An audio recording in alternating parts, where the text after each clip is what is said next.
नमस्कार, सत श्री अकाल, राधे-राधे। मैं गुरांगी पुरोहित आप सभी प्यारे बच्चों का एक बार फिर से स्वागत करती हूँ एक और वीडियो में। और आज हम बात करने वाले हैं आईवीएफ के बारे में। आईवीएफ क्या है? आईवीएफ कैसे होता है? या बच्चे कैसे पैदा होते हैं? किन लोगों को आवश्यकता होती है आईवीएफ करवाने की? तो इस वीडियो को स्टार्टिंग से लास्ट तक देखिएगा। अगर पसंद आता है तो लाइक एंड शेयर और कमेंट भी आपको करना है। अगर मैं बात करूँ बच्चा आईवीएफ, आईवीएफ का फुल फॉर्म होता है इन विट्रो फर्टिलाइजेशन। यानी यहाँ पर इन विट्रो से क्या मतलब है? इन विट्रो से मतलब है शरीर के बाहर, यानी निषेचन कहीं शरीर के बाहर हो रहा है। कहां पर? लैब में हो रहा है। यानी आपका एग और आपका स्पर्म जो फ्यूज कर रहे हैं वो फीमेल बॉडी में नहीं, वो लैब में फ्यूज कर रहे हैं। और इसी को आप कहते हो test tube baby. Test tube baby और इन विट्रो फर्टिलाइजेशन यानी आईवीएफ एक ही है, दोनों में कोई अंतर नहीं होता है। अक्सर बच्चे कंफ्यूज रहते हैं, तो मैं आपको बता देती हूँ आईवीएफ और आपका टेस्ट ट्यूब बेबी का मतलब एक ही है। सबसे पहला टेस्ट ट्यूब बेबी बेटा जी हुआ था 1978 में। अब बात करते हैं कि आईवीएफ की आवश्यकता किन लोगों को है, कौन लोग आईवीएफ करवाते हैं। तो बेटा ऐसे कपल जो बांझ होते हैं या जो बच्चे पैदा नहीं कर सकते, कोई भी कारण हो सकता है, उस टाइम पर डॉक्टर उनको सलाह देते हैं आईवीएफ करवाने का। इसके अलावा अगर किसी फीमेल का फेलोपियन ट्यूब ब्लॉक हो, क्योंकि आपको पता है निषेचन कहाँ होता है? फेलोपियन ट्यूब में होता है। अगर फेलोपियन ट्यूब ही ब्लॉक होगा तो वहां पर निषेचन नहीं हो पाता है, इसीलिए डॉक्टर सलाह करते हैं कि आप आईवीएफ करवा लो।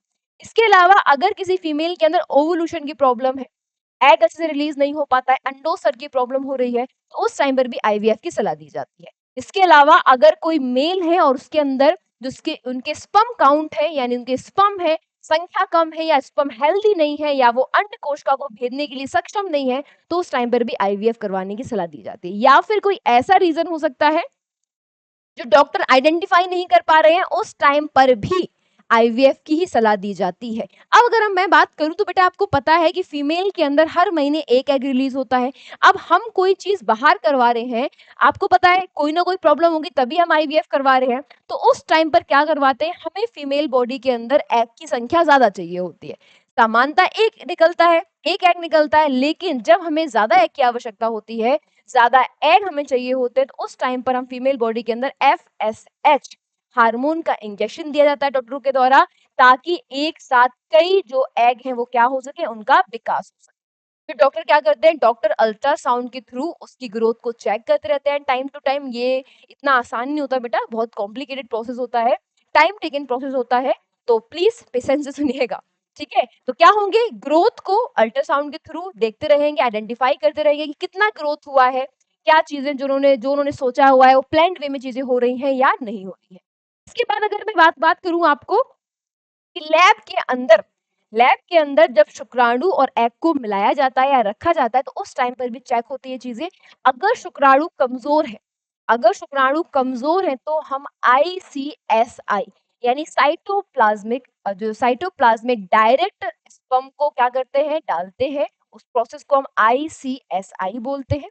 तो यहाँ पर जब शुक्राणु कमजोर है उस टाइम पे ये अपनाई जाएगी, लेकिन अगर शुक्राणु हेल्दी है, स्पर्म हेल्दी है, कोई दिक्कत नहीं है, तो उस टाइम पर सीधे सुई से अंड कोशिका के अंदर इनको इंजेक्ट कर दिया जाएगा, यानी दोनों को एग को मिला दिया जाएगा। अब एग दोनों मिल चुके हैं तो होगा निषेचन, निषेचन के बाद बनेगा आपका जाइगोट। क्या बनेगा? जाइगोट बनेगा। और वही टेम्परेचर दिया जाएगा उसको जो टेम्परेचर माँ के गर्भ में होता है, यानी बॉडी में होता है फीमेल। ठीक है, सेम वही इन्वायरमेंट में उसको रखा जाएगा, धीरे उसकी ग्रोथ चेक की जाएगी। 3 से 5 दिन के बाद बार बार उसमें डिवीजन होगा और वो क्या बना लेगा, एम्ब्रियो बना लेगा। जो स्वस्थ एम्ब्रियो होगा उसको चुना जाएगा, फिर उसको फीमेल बॉडी के अंदर एजैकुलेट यानी डाल दिया जाएगा, यानी इम्प्लांट कर दिया जाएगा। इसमें भी 2 कंडीशन होती है। अब आपका जाइगोट या एम्ब्रियो किस अवस्था में है, मोरुला स्टेज में है, ब्लास्टोसिस्ट स्टेज में है, उस स्टेज के अकॉर्डिंग उसका इम्प्लांटेशन होता है।